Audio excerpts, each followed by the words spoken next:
Quand j'étais jeune étudiant en école de commerce, j'avais fait un stage au sein d'une agence bancaire.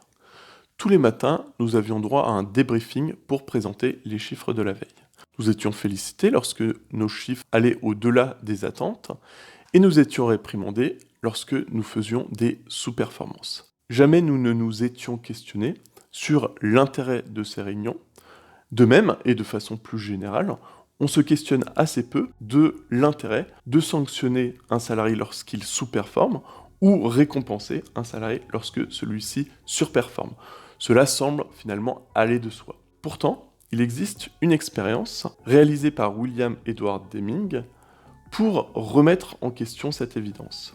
Deming était un statisticien, professeur et auteur américain, reconnu pour ses travaux sur l'amélioration continue et la gestion de la production.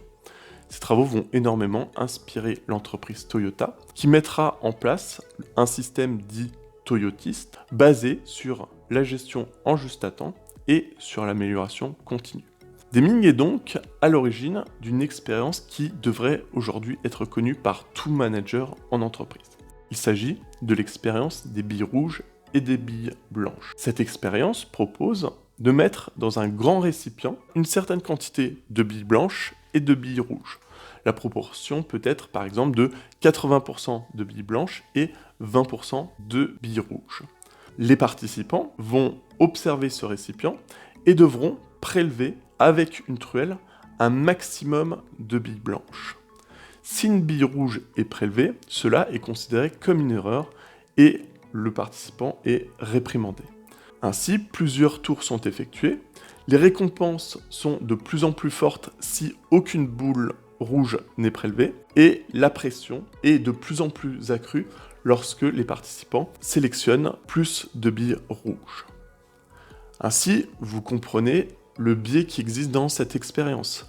En réalité, le résultat ne dépend pas du salarié, mais de la quantité de billes rouges présentes dans le récipient. Peu importe avec quelle précision le participant effectue son prélèvement dans le récipient, la probabilité de prélever une bille rouge ou une bille blanche est uniquement déterminée par la proportion de billes de chaque couleur dans le récipient, et non par le talent ou l'habileté du participant.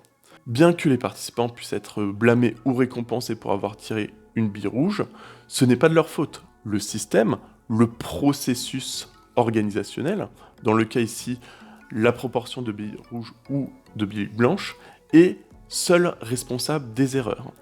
Pour réduire le nombre d'erreurs, il ne faut donc pas sanctionner ou féliciter le salarié, mais modifier le système, et non blâmer les individus qui seraient perçus comme responsables des erreurs.